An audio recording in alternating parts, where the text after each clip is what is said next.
Halo guys, selamat datang di channel si Abah. Podcast kali ini kita akan menceritakan perjalanan 60 tahun ya, Bah. 25. 65 tahun, mohon maaf. 65 tahun perjalanan biografi Abah. Dalam episode kali ini kita akan membahas banyak topik nih tentang riwayat perjalanan karir, perjalanan pendidikan Abah. Mungkin nanti nextnya bisa ada perjalanan hobi Abah atau perjalanan kisah asmara Abah, mungkin nanti kita bisa masukkan juga.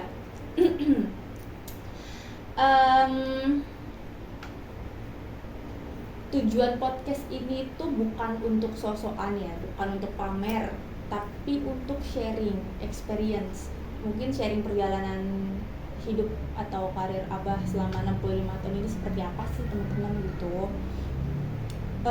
Bukan untuk bermaksud memamerkan diri juga, tapi lebih untuk kayak tadi sharing experience ke generasi muda. Mungkin ada pembelajaran yang bisa diambil dari podcast kita di siang hari ini ya, Bah. Karena durasi cukup panjang nih ya, 30-1 jam mungkin kita ya, Bah, ngobrol. Kita bisa ngegali lebih dalam lagi tentang seputar, tidak hanya seputar kelulusan Abah, tapi juga bagaimana latar belakang pendidikan Abah. Mungkin sebelum kita masuk ke latar pendidikan yang tinggi, kita boleh bertanya nggak sih, Bah? Latar pendidikan Abah, mungkin dari dulu tuh Abah SD-nya tuh di mana sih? SD, SMP, SMA itu? Apakah beda-beda kota atau masih dalam satu kota yang sama?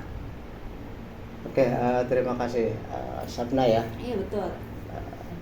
Seperti disampaikan tadi bahwa tujuan dari acara ini bukan untuk pamer. Apa yang mau dipamerin? Sok-sokan. Kamu sama juga saya gitu kan. Ini hanya sekedar untuk sharing, barangkali ada yang bisa diambil hikmahnya. Saya lahir di Jakarta, di suatu tempat yang sekarang udah nggak ada lagi karena udah digusur. Waduh, di mana tuh, Bah? Udah digusur, bahkan petanya mungkin udah nggak ada lagi sekarang di Jakarta. RW-nya udah jelas, RW-nya sudah dihapus, RT-nya udah dihapus semua karena sudah dibongkar dan kemudian akan dibangun suatu pemukiman atau pertokoan, kurang jelas karena sampai sekarang sudah 30 tahun masih tanah kosong aja. Wow. Jadi sudah digusur, orang-orangnya udah nggak ada, tapi tanahnya masih kosong, belum dibangun apa-apa. Ya. Terus kemudian saya lahir di sana ketika Jakarta masih gelap. Waduh. Jakarta belum ada listrik. Bayangin, Jakarta aja belum ada listrik. Berarti kan udah betapa jadulnya kan, ya kan. Apalagi di daerah ya. Apalagi di daerah yang pelosok. Sementara di Jakarta aja sebagai pusat pemerintahan ibu kota negara masih gelap gulita tahun 61. Ya, saya ingat banget bahwa listrik itu masuk ke daerah saya itu sekitar tahun 74. Jadi ketika saya lulus SD. Jadi 6 tahun saya SD itu Jakarta masih gelap gulita dan saya masih kalau belajar pakai lampu tempel tuh, lampu teplok. Petromax itu nggak sih, Bah? Boro. Enggak ya? Petromax tuh kemarin lagi. Lampu teplok yang ada semprongnya itu loh. Iya. Terus kalau Pakai lilin, pakai minyak ya, Bah? pakai minyak tanah. Ya. Oke. Itu dinding-dinding pada hitam tuh karena asapnya jelara. Betul. Ya. Dan waktu itu juga tempat saya masih belum dibangun jalan, belum diaspal. Berarti masih tanah ya, Bah? Masih tanah waktu itu. Bayangkan tahun 60-an ya, 61. Saya ingat mungkin jalanan itu dibongkar, dijadikan diaspalin itu waktu saya SD kelas 4 kali ya. Masih kelas 4 ya. Tapi masih gelap juga tuh, masih belum ada listrik ya. Artinya kalau pertanyaannya SD-nya di mana, ya saya di Jakarta. SD di Jakarta. Dan saya di Jakarta itu waktu itu kan sama juga, belum ada kendaraan ya, motor masih langka. Jadi saya itu dari rumah ke sekolah itu lumayan jalan sekitar setengah jam lah. Waduh. Jalan kaki setengah jam. bolak-balik ya. Terus kemudian SMP juga sama. Waktu itu SD saya namanya SDN Petojo Ilir 2 pagi. Petojo Ilir 2 pagi. Ilir 2 pagi. Nah, daerah Cideng. Tahu nggak daerah Cideng? Saya kurang tahu sih Bang. Itu Jakarta mana Bang? Jakarta Pusat. Oh Jakarta Pusat. Jakarta Pusat. Kalau sekarang Dari itu Roximas, tahu nggak Roximas? tahu ITC Roximas. Itu saya Roximas. Itu Oh, seberang dekat situ? seberang Roximas itu kampung saya. Oh alah. Kan itu sekarang udah tanah kosong itu. Iya betul. Itu saya lahir di situ. Terus kalau Cideng nggak tahu Cideng. Cideng Dari Roximas lurus ke arah Gajah Mada. Oh, Ada kurang kali tahu. besar. Di ini ya apa namanya itu jembatan situ kan Bah? Ada jembatan kan. Mm-mm. Yang kalinya lumayan gede. Iya di bawah jadi ada kali, terus Iya. ada tanah lapang kosong. Oh alah. Itu tanah lapang, nggak ada tanah lapang di mana? Di bawahnya kan ada tanah lapang biasa anak-anak pada main bola gitu Oh ya. nggak Bang? ada, bawahnya kali. Oh. Yang buat tanah kosong mah itu ke arah Grogol, itu mah Iya. Kali Jeling. Oh, bukan ya berarti beda. Bukan, itu ke sono lagi ke arah Gajah Mada. Oh. Ke arah Gajah Mada itu ada kali lagi namanya Kali Cilik. Saya di situ waktu SD. Terus SMP saya masuk tahun 74. 74 Sapna ada di mana waktu itu? Sapna masih ada di surga Allah. Masih surga ya. Masih ada di surga Allah Hmm. Sapna. Iya, masih ada di surga 74. Dan 74 itu saya masuk SMP. SMP namanya SMP 101.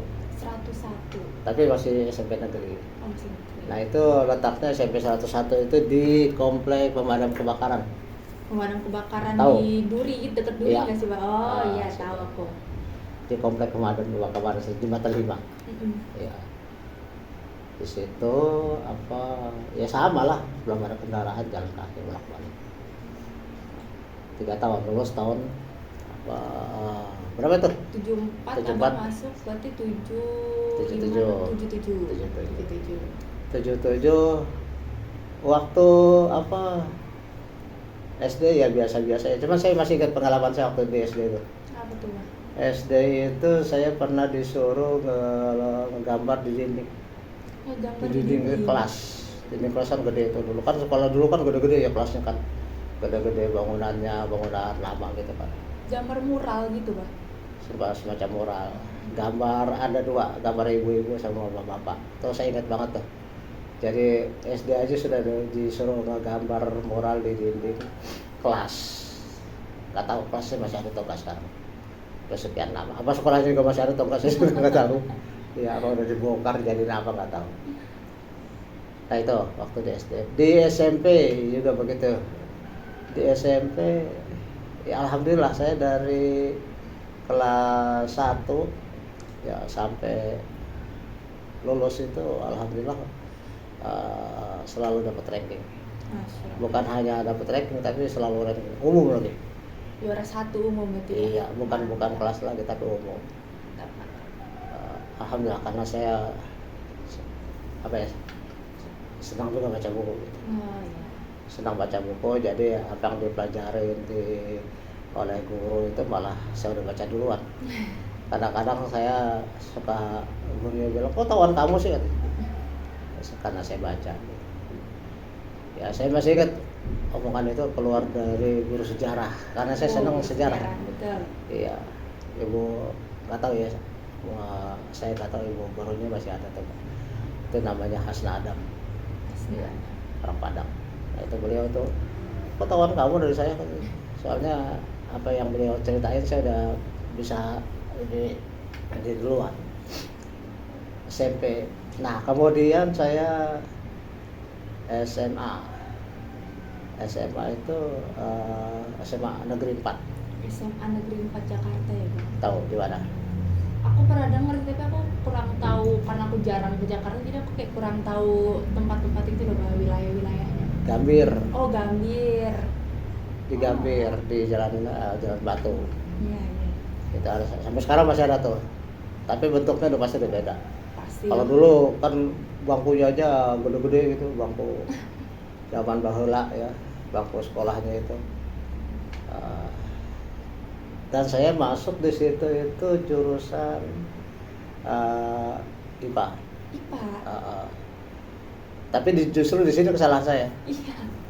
Kalau dulu kan pendapatnya orang tuh kalau masuk IPA itu seolah-olah jadi the second, bukan the second, the first class. Iya, the first class. The first class ya. Jadi seolah-olah orang yang masuk IPA itu orang-orang pintar. Betul.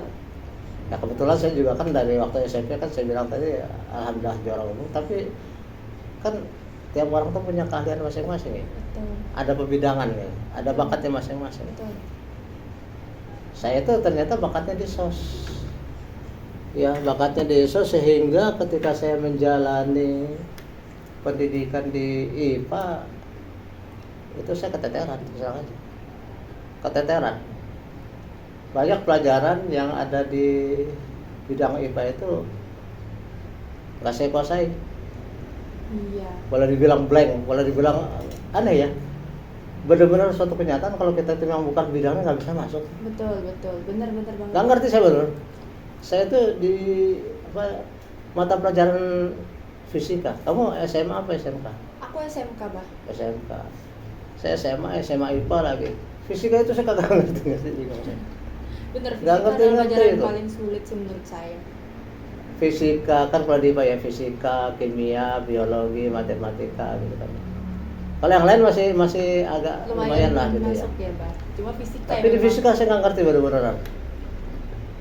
benar-benar tuh apa namanya teori-teori fisika itu, biarpun saya bekerja keras, walaupun saya baca lagi bukunya nggak ngerti.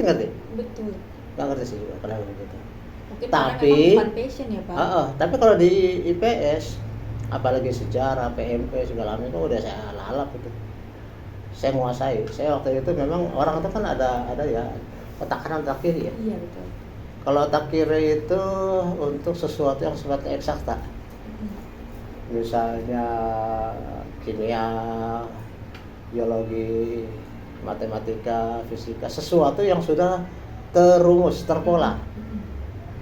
Kalau di SMK itu mungkin tata buku yang sudah itu, terus kemudian apalagi yang sifatnya udah ada seolah-olah ada rumusnya gitu loh.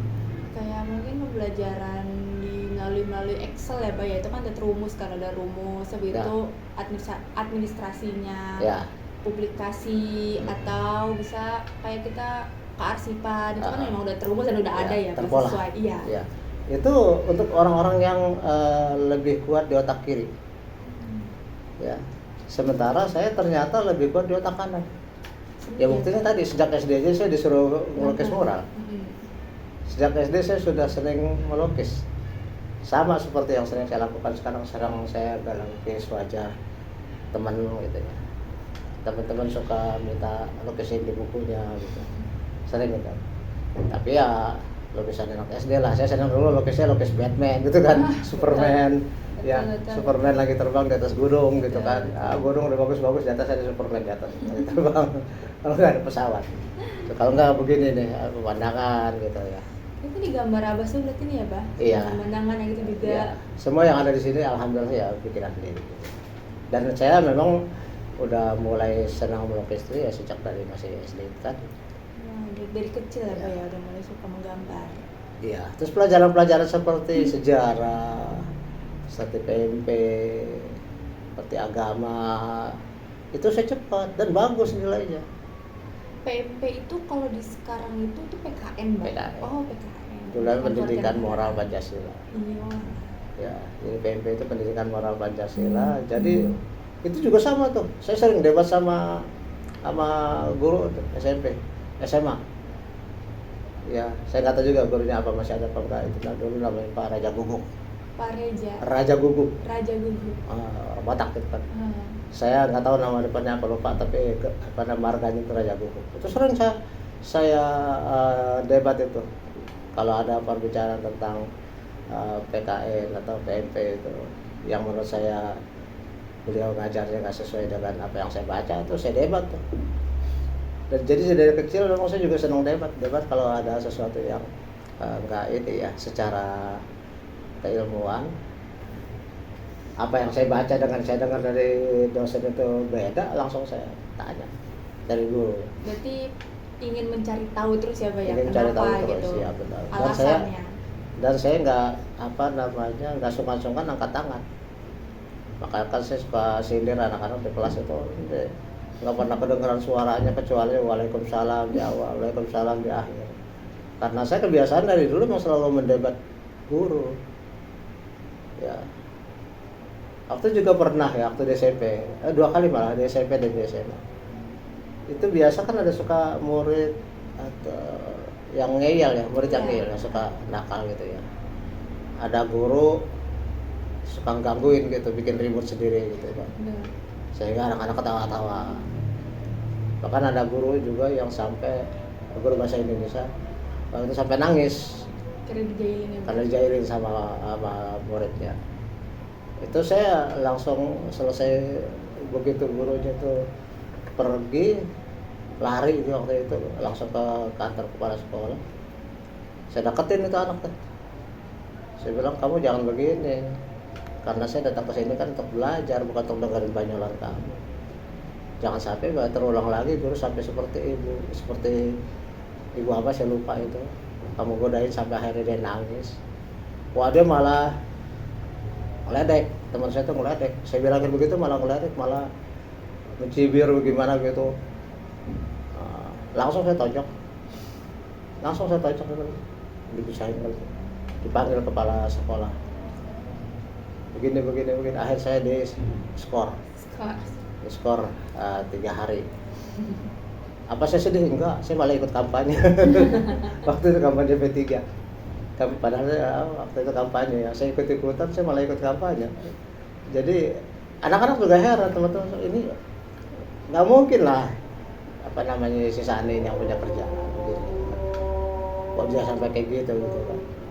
Tapi begitulah, saya di SMA juga begitu. Kalau ada anak yang namanya Iskandar, kebetulan dua-duanya nama Iskandar, saya bingung tuh apa nama Iskandar tuh, berarti bandel-bandel.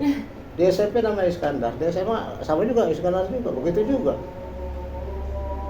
Karena suka ngeledekin guru, saya ajak berantem. Berarti saya waktu mudanya ya berangasan juga sih. Cuma kelihatan kali di kelas sampai ngomel mulu. Kalau di kelas kan saya kadang-kadang nggak segan-segan mau marah ya. Ya kan, kamu nggak mau maju, saya keluar lagi kan gitu kan sih. Ke bawah sampai sekarang. Oke, tadi kita udah ngobrol ya bahas seputar SD, SMP dan SMA Abah nih. Yang paling gongnya memang di SMA Abah salah masuk jurusan. Ya. Dan itu justru menjadi penting. Kenapa? Pelajarannya apa? Jangan kita dibentuk oleh pandangan masyarakat. Pandangan masyarakat waktu itu mengatakan bahwa kalau orang-orang yang masuk IPA itu adalah orang pintar.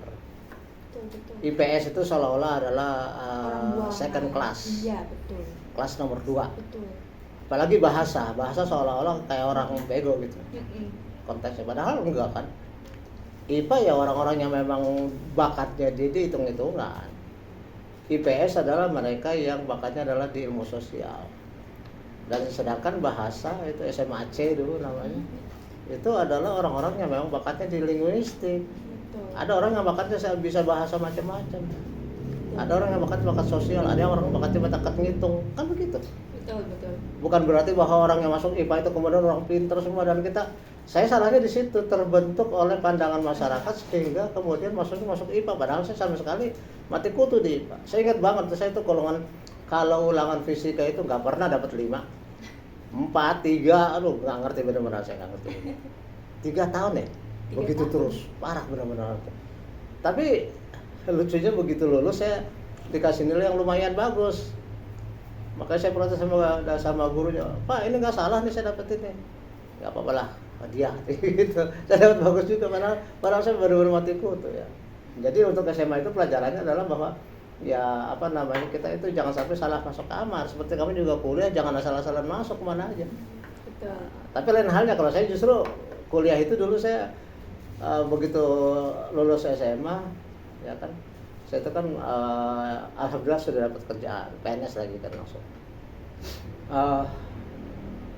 Setahun setelah jadi pegawai negeri itu saya kemudian pengen kuliah, maka saya ikutlah, alhamdulillah masuk ke Universitas Indonesia. Betul. Fakultas Hukum. Kenapa kok milih hukum? Nah, mungkin pertanyaan begitu lagi kan? Pasti, Pak. Iya. Benar. Kenapa milih hukum? Ya karena bagi saya yang penting saya kuliah. Karena waktu itu yang sekolah fakultas yang ada sorenya hanya hukum di UI, selebihnya pagi. Kan nggak mungkin saya nggak kuliah pagi karena saya kan udah kerja. Ya, jadi kan saya milih yang bisa sore kan. Sore itu hanya hukum, ya udahlah yang penting saya kuliah, ikut aja saya hukum. Karena alhamdulillah kalau di hukum saya ini hidup. Nah, tapi ada lagi ininya apa namanya gangguannya. Gangguan waktu kuliah apa? Males. Bener Bah. Males deh itu. Saya kadang-kadang jadi saya gimana ya? Agak lambat sih kalau lulusnya itu waktu itu. Kenapa? Karena saya lebih senang berorganisasi. Apalagi waktu itu apa namanya boleh dibilang untuk DO itu lumayan panjang, dikasih waktu 9 tahun. Kalau di Unis ada DO nggak ya? Ada Bah. Mungkin di sampai berapa ya? 14 semester. 14 semester, berarti 7 tahun. 7 Seingat tahun. aku ya. Kalau di UI dulu apa ini? Apa 9 tahun. Dan saya milih Fakultas Hukum, prodinya Hukum Tata Negara. Waktu itu saya tertarik dengan kajian-kajian politik. Wah. Ya. Saya ikut jadi anggota HMI, ikut saya Himpunan Mahasiswa Islam. Terus saya ikut juga apa namanya Himpunan Mahasiswa Pemerhati Masalah Internasional. Ya ikutnya cuma masalah kalau ada seminar aja. Kalau ada seminar saya dengerin masalah internasional. Jadi memang saya dari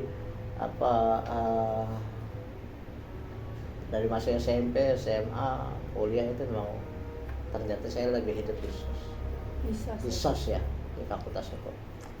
Nah, itulah yang kemudian akhirnya saya bisa lulus juga alhamdulillah di UI, tapi untuk waktu yang molor lah, nggak tepat waktu, terserah aja nggak tepat waktu. Karena itu tadi saya lebih sibuk di organisasi, akhirnya terabaikan gitu. Lulus lewat waktu. Nah terus kemudian juga IPK ya lumayan aja gitu, nggak bagus.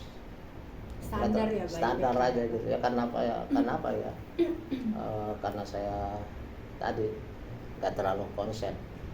Dan lagi juga masalah remaja lah waktu itu. Iya, Itu ngeganggu juga lagi... tuh. Ngeganggu juga waktu itu tuh. Akhirnya kan jadi terlalu banyak sana kemarinya ya. Ya. Nah nih menurut Abah, bagaimana ilmu hukum tata negara ini ternyata relevan atau bahkan membantu Abah dalam karir sebagai Widya Iswara Ekspor di Kementerian Perdagangan, Bah? Sebenarnya nggak terlalu magic ya. Hukum tata negara tuh sebenarnya saya lebih cocok misalnya kerja di DPR gitu. Betul Di Mahkamah Konstitusi, di MPR, atau di lembaga-lembaga yang ngurusin tata negara atau sekretariat negara. Kan saya masuk duluan jadi pegawai negeri, ya kan? Masuk jadi pegawai negeri duluan tahun 82, kemudian mulai kuliah tahun 83, setahun kemudian. Jadi kerja dulu baru kemudian jadi mahasiswa. Setelah lulus S1, saya balik lagi ke kantor, kerja lagi. Nah di situ saya diangkat jadi Widya Iswara. Sebenarnya begitu saya jadi diangkat itu karena saya punya bakat lagi yang lumayan lah. Saya senang nulis karena saya senang nulis. Waktu di Biro Humas, di Biro Hubungan Masyarakat ya, di sana itu ada jurnal. Dan saya jadi wartawan. Nah, jadi saya senang menulis, membuatkan tulisan, lalu kemudian saya sering wawancarin pejabat. Sering telepon pejabat, wawancara bagaimana gitu tentang mereka. Nah dari situ rupanya ada pejabat yang tertarik gitu ya. Senang dengan tulisan-tulisan saya, sehingga kalau beliau kemana ke daerah tuh saya suka dibawa, diajak, suruh membuatkan tulisannya, laporannya. Terus beliau sedang diwawancara untuk saya buat di jurnal. Nah akhirnya di situ ketika beliau jadi Kepala Pusdiklat, Pusat Pendidikan dan Latihan Pegawai, beliau nanya gitu, Saudara Sani ini udah lulus S1, mau dijadikan kepala sub kasut gitu, atau mau jadi Widya Suara aja. Widya Suara itu ada satu lembaga baru di di Departemen Perdagangan yang baru dibentuk, itu Pusat Pelatihan Ekspor Indonesia. Di situ ada sekelompok, karena pusat itu kan kayak ini ya, pusat pelatihan berarti seperti universitas. Jadi ada TU-nya, ada dosennya gitu. Iya. Saya mau diangkat menjadi salah satu pengajarnya, dosen. Waktu itu emang jadi pertanyaan tuh, Pak kan saya orang hukum, kok jadi Widya Suara di ekspor gitu, pusat pelatihan ekspor. Lalu dia bilang, ya memang di pelatihan ekspor nggak ada masalah hukumnya, kan banyak terkait masalah ekspor, ya kan, masalah perizinan, masalah sengketa, masalah kontrak dagang, masalah macam-macam yang terkait dengan masalah hukum ya. Saudara Sani, dia tuh nyebut saya begitu, saudara Sani kan bisa mempelajari itu, nggak mesti orang ekspor adalah eksportir kan gitu. Oh ya sudah, akhirnya saya pun jadi Widya Suara. Jadi Widya Suara ini alhamdulillah ya, saya masuk pegawai negeri itu 2A, belum ada SMA. Tapi karena saya Widya Suara, akhirnya saya bisa mencapai puncak karir 4E. 4E itu udah yang paling tinggi ya, betul. Paling tinggi Widya Suara ahli utama. Alhamdulillah ya, karena sudah suratannya lah dari atas seperti itu ya, alhamdulillah saya. Jadi kira-kira riwayat pendidikan seperti itu. Yang terakhir ya, saya juga jadi pendidik kan akhirnya kan. Benar, Pak. Jadi pendidik di universitas yang tempat kamu belajar sekarang, Islam Syekh Yusuf. Abah itu menjadi dosen di UNIS itu apakah setelah sebelum Abah masuk S2 atau Abah sebelum apa sudah masuk S2? Oh sudah. Sudah. Saya S2 selesai tahun 97. 1997, lalu saya ada teman yang jadi wakil dekan kebetulan di UNIS itu. Kenal nggak Pak Hidayat Shah? Saya kayak belum pernah diajar ya. Yang lain belum pernah diajar Pak Hidayat Shah. Apa namanya, ekonomi internasional udah? Sudah. Siapa yang ngajar? Saya Pak Hidayat. Biasa? Iya ya? Iyalah, kalau yang orangnya kurus tinggi, Uban. Iya, benar. Nah itu. Dulu beliau itu wakil dekan. Dan kemudian waktu itu kebetulan ada mata kuliah baru namanya komunikasi bisnis. Waktu itu belum ada orang komunikasi. Saya S2-nya kan S2 komunikasi. Dia juga alhamdulillah.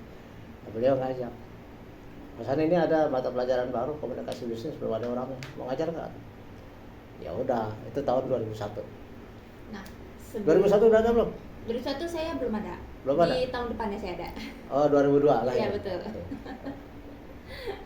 Nah, sebelum masuk ke UNIS nih Abah, dari Abah S1 Tata Hukum Negara, itu kan Abah Hukum Tata Negara terbalik.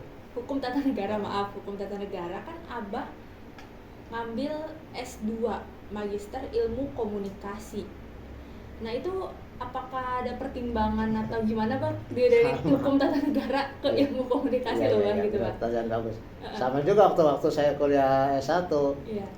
Yang penting saya kuliah, adanya sore hukum, ya udah ikut aja. Nah waktu itu saya juga ditawarin sama bos, Mas Hani mau kuliah nggak? Di mana Pak? Di UI. Tapi kita butuhnya ilmu komunikasi. Ya udah ikut aja. jadi ilmunya nggak terarah gitu loh. Benar. Ilmunya sana kemari gitu. Di hukum, di Fakultas Hukum saya yang penting kuliah. Di Parsa Sarjana juga yang penting S2 gitu aja. Nah, untungnya waktu itu jadi dosen itu nggak mesti nggak mesti harus istilah sekarang ini sama ya ininya. Iya, pokoknya satu frame gitu. Iya, nggak boleh satu jalur ya. Satu jalur. Jadi kalau hukum ya hukum aja gitu, ekonomi aja. Kalau dulu saya kan S1-nya hukum, S2-nya komunikasi gitu. Kalau S3 terus terang aja memang waktu itu saya nggak karena biayanya besar ya. Biayanya besar, dan waktu S2 aja terus terang saya ngalamin juga kan kesulitannya. Jadi udahlah, apalagi waktu selesai S2 anak saya udah mulai gede, udah mulai butuh biaya, udahlah concern ke anak aja lah. Untuk saya cukup S2 aja gitu. Kira-kira ya Bah, ada nggak sih pesan-pesan yang kayak mungkin benar-benar ada di otak abah sampai saat ini tuh di mungkin lulusan S1, S2 itu mata kuliah mungkin ya yang benar-benar berpesan dan kayak saya suka banget sama mata kuliah ini gitu. Ya bagus. Itu yang sekarang saya sering ngajarin juga, sekarang saya pegang, yaitu pendidikan kewarganegaraan atau aspek hukum dalam hukum Islam, dalam ekonomi Islam. Kenapa? Karena di situ ada juga masuk passion saya. Saya sebagai warga negara kan harus bisa menjelaskan kepada mahasiswa generasi muda bagaimana sih sebenarnya fungsi hukum dalam menata masyarakat dan juga dalam menata negara, termasuk juga dalam hal beraktivitas ekonomi. Dan karena saya adalah seorang muslim, tentu saja tendensi saya adalah berusaha supaya apa yang kita jalankan dalam aktivitas kita itu sesuai dengan apa yang menjadi ajaran agama kita, kan gitu. Dan saya meskipun nggak taat amat, masih bandel, masih sering nakal, tapi ya saya berusaha lah jangan sampai apa yang saya ketahui itu kemudian mengendap di saya saja, tapi bisa disalurkan kepada generasi muda. Bagaimana fungsi dari kita sebagai pribadi di dalam kehidupan berbangsa di dalam satu masyarakat, sehingga ya mudah-mudahan dengan pemahaman itu kita bisa memberikan sumbangsih kepada masyarakat kita supaya bisa berjalan lebih baik, dan kemudian ketika kita beraktivitas tidak keluar dari jalur hukum dan juga tidak keluar daripada tuntunan agama kita sendiri, ya supaya kita bisa mendapatkan kebahagiaan, bukan hanya kebahagiaan di dunia tapi juga kebahagiaan di akhirat. Saya kira begitu aja sih. Benar. Nah, kita mulai masuk nih di pengajaran ke UNIS ya, Bah.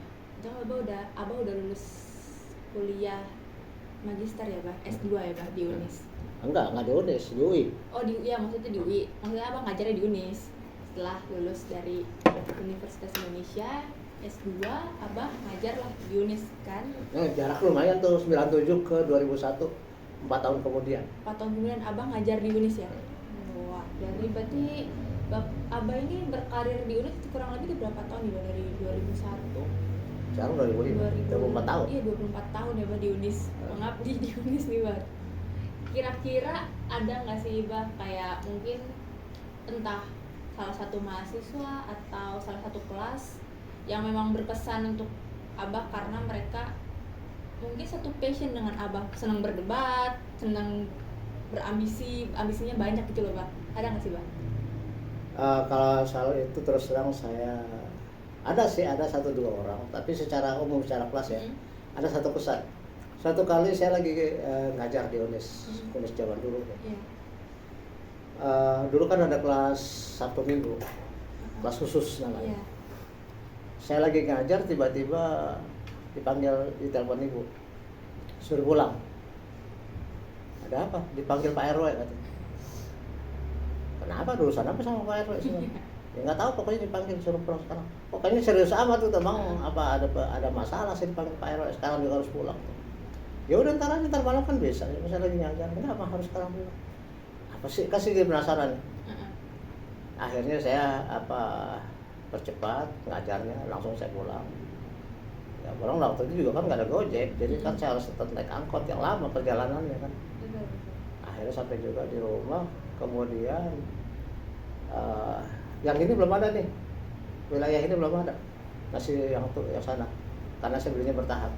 Ya di sana itu, jadi saya nunggu di teras, kok semua jendela ditutup, terus ini juga ditutup, gorden ditutup, ada apa ini? Ya, karena saya suruh pulang kan, tapi saya lihat di pojok ada sepatu, ada sendal, gitu. Banyak tumpuk-tumpuk, ada apa gitu. Akhirnya saya nggak langsung masuk, saya duduk di depannya di teras itu. Lama saya duduk. Rupanya di dalam itu penasaran, kok nggak masuk sih katanya. Itu mungkin nggak masuk, mungkin maksudnya mereka ternyata mau bikin prank gitu, mau bikin kejutan. Kenapa? Karena hari itu ternyata saya baru tahu. Gitu. Lupa saya. Di situ yang ingin saya berkesan, kenapa? Zaman dulu mahasiswa itu dengan dosen akrab sehingga saya tanpa minta pun tiba-tiba mereka membuatkan satu khusus. Begitu saya masuk ternyata udah ada nasi uduk, udah ada latar, padahal saya nggak pernah minta. Makanya saya di-prank, katanya dipanggil Pak RW kan. Nah itu pengalaman saya. Jadi apa yang apa tidak bisa saya lupa tentunya adalah bahwa zaman dulu itu mahasiswa sama dosen itu dekat. Padahal kan, Komunikasinya lancar. padahal jaraknya nggak terlalu jauh kan umurnya. Saya 2001 taruhlah waktu itu 2005 saya pindah ke sini. 2005 itu berarti saya baru berapa tahun? 34 tahun. 34. Ya kan? Mahasiswa taruhlah kayak kamu 20. Kan baru 14 kan. Itu jaraknya nggak terlalu jauh, tapi bisa akrab. Sebenarnya kalau sekarang kan jauh, nggak bisa saya akrab sama mahasiswa juga nggak mau saya akrab. Seolah-olah ada di pemisah gitu. Ada gap ya. Ada gap. Nggak bisa saya deketin mahasiswa. Mahasiswa kalau saya deketin sedikit itu langsung curiga. Padahal dari jak umur kan nggak mungkin lagi kan itu kan ya. Saya udah 65 dan rata-rata kamu Gen Z 50 kan 3 kali lipat lebih gitu kan ya. Tapi nggak bisa. Ketika saya apa namanya WA aja sudah kebaca bahwa seolah-olah ada kecurigaan. Ada apa ya Bah? Kan saya jadi mati kutu kalau ditanya seperti itu. Ya udahlah. Artinya saya udah tahu memang alatnya udah beda. Kalau dulu bisa lebih akrab sampai mereka juga bikin acara yang saya sendiri nggak minta dan nggak tahu. Tapi sekarang saya kira udah nggak mungkin lagi. Oke. Selanjutnya nih Bang, kayak sebagai kita dari Unis kita pindah ke ini Abah ya Bang, karir Abah di BBPEI. Sebentar. Ini cut ya. Ini kayaknya karir ada ya, ngomong tentang karir. Ada. Oh iya, jangan jadi seru nanti jadi ini kan bisa pertanyaan nanti. Udah cukup di pendidikan aja. Oh. Wait. Ditutup aja kalau ada cukup lama. Simpulin aja. Kemudian aja berarti ya Bang. Nah, kehabisan pertanyaan nanti nih. Mungkin sebagai penutup nih ya Abah mungkin bisa kasih bekal atau riwayat pendidikan formal Abah nih dari S1 Hukum dan S2 Komunikasi yang ingin Abah sampaikan ke generasi muda zaman sekarang nih kan.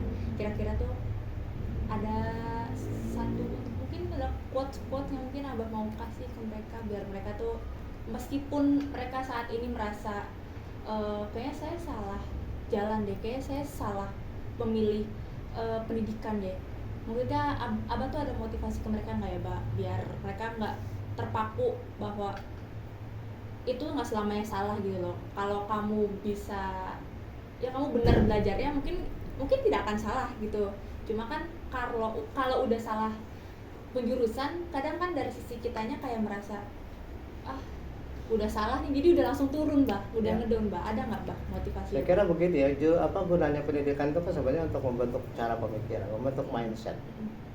Membentuk mindset supaya kita bisa berpikir lebih sistematis, lebih ilmiah, lebih berpola, lebih teratur dan lebih berdaya guna gitu, bukan pemikiran kosong. Jadi apapun basicnya mau ekonomi maupun hukum maupun yang lain. Jadi intinya dalam pendidikan itu adalah membentuk jiwa kita, membentuk pemikiran kita, membentuk mindset kita supaya bisa berpikir lebih cerdas, lebih sistematik, lebih berdasarkan ilmu, bukan aura-aura, bukan kesana kemarin nggak karuan. Nah, apapun basicnya nggak masalah sebenarnya. Ya buktinya saya dari hukum terus ke komunikasi, terus ngajar di kementerian saya ngajar masalah ekspor, ya. Kemudian saya ngajar juga masalah pendidikan, kewarganegaraan, aspek hukum dan sebagainya. Kan kalau dilihat tuh nggak segaris tuh kesana kemari. Nah, jadi intinya tidak ada kesalahan di dalam pemilihan seperti waktu di SMA. Kalau saya SMA waktu saya di SMA itu kan fatal ya. Saya bukan orang tukang ngitung tapi jadi milih jurusan ngitung ya nggak bisa, otak saya nggak kerja. Karena saya lebih banyak di otak kanan, otak kiri saya nggak bekerja. Orang otak kanan itu kan orang yang senangnya mencari hal-hal baru, betul. ya kan, terus kemudian mencari sesuatu yang sifatnya ya kayak gini lah, melukis, menghayal segala itu kan orang nggak otak kanan tuh. Tapi orang otak kiri, saya nggak tahu teman-teman di sini. Kalau otak kiri itu senangnya dengan yang udah terpola seperti kimia, fisika, matematika, itu udah ada rumusnya itu, nggak senang mengembara gitu loh, udah terikat dengan rumus, udah terikat dengan pola, terikat dengan formula. sebenarnya sebaliknya kalau orang otak kanan tuh senang mengembara. Jadi disuruh inventory aja dia. Senang menemukan hal-hal baru. Ya, ngelukis, nyanyi, nulis, itu kan semuanya tuh otak kanan tuh. Nah, berarti sebenarnya kalau kita mau lihat ya, kalau kita mau lihat jurusan kita ya, sebenarnya Anda tuh merasanya hidupnya di mana sih, di otak kanan atau di otak kiri. Gak ada masalah soal pendidikan. Pendidikan hanya membentuk mindset aja bahwa kita harus berpikir ilmiah, kita harus berpikir secara sistematis, kita harus berpikir teratur. Tapi dengan otak kanan kita justru bisa menerobos secara kemarin tanpa ada halangan apa-apa. Kita bebas berimajinasi kalau otak kanan, ya kan. Termasuk dalam pribadi kita. Saya pernah jadi pejabat struktural, tapi saya nggak betah. 3 tahun ini saya mundur, balik lagi jadi pengajar. Kenapa? Karena kalau jadi pejabat, saya terikat dengan jenjang, struktur, dan saya sering diomelin sama atasan. Soalnya malas terus terang diomelin. Oke, terima kasih ya Abah ya untuk pengalaman dan untuk motivasinya di riwayat pendidikan Abah nih. Mungkin nanti untuk di podcast selanjutnya akan ada riwayat karir ya Abah ya. Aku Sabna dan Abah izin pamit undur diri teman-teman semua. Semoga apa yang kita sampaikan atau apa yang Abah sampaikan di siang hari ini bermanfaat untuk kalian semua, bisa menjadi motivasi kalian untuk terus semangat belajar. Gak apa-apa salah jurusan, asal ada kemauan untuk belajar ya Abah ya. Kita akhiri ya Abah ya. Assalamualaikum warahmatullahi wabarakatuh. Waalaikumsalam warahmatullahi wabarakatuh.